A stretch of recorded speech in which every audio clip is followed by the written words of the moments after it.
These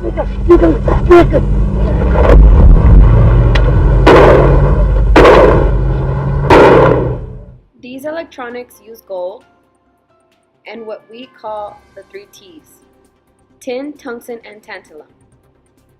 Tantalum stores electricity on your electronic device. If your phone didn't have tantalum, it would fall silent. Tungsten causes devices to vibrate. Tin is used as a solder on circuit boards. Lithium is used in our electronic batteries. Gold is used to cope the wiring on cell phones and computers. All of these Corporations use these minerals in their electronics.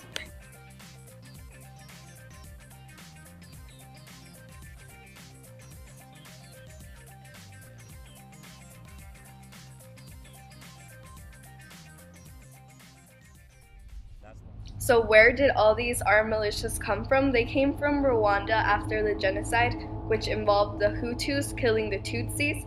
After this genocide ended, millions of Rwandan refugees streamed across the border, among them many of the Hutu soldiers which were involved in the genocide. Soon after, the soldiers of the Tutsi leadership in Rwanda found out that the Hutu soldiers were in the Congo and the Tutsis wanted them dead. This is how the Congo became the home for armed militias which caused mass rape, child labor, and violation of human rights. Seems so primitive, you know, with their bare hands and with shovels, they're pulling it out, and a lot of it ends up in super high-tech devices. And you never think when you're using those devices back home that this is how it actually starts, and that without this process, it wouldn't exist or it wouldn't work. Activist organizations in the US and Europe have been pressuring electronics companies into taking greater responsibility for keeping rebels out of their supply chain.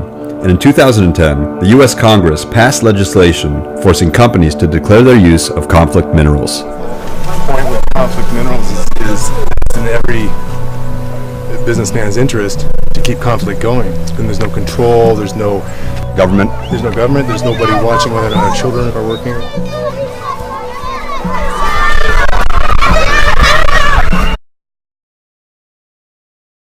The most notorious rebel group operating in Congo today is the FDLR, a Hutu power group tied to the perpetrators of the Rwandan genocide.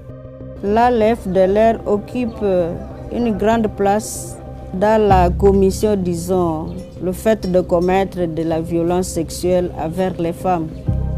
Many things have fueled the conflict occurring in the Congo. For instance, the past brutality of Belgian colonialists, kleptocratic rulers, Western corporation demands, and wars with neighboring countries.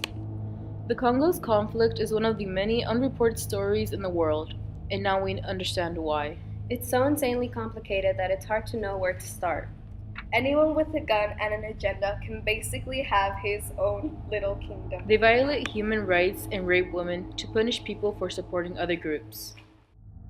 They give children drugs so they become addicted and force them to work in mines by basically holding guns to their heads, and eventually that child will be given a weapon. This has been the most violent conflict since World War II. We hope that you take this into consideration the next time you are buying electronics and inform others about this ongoing conflict.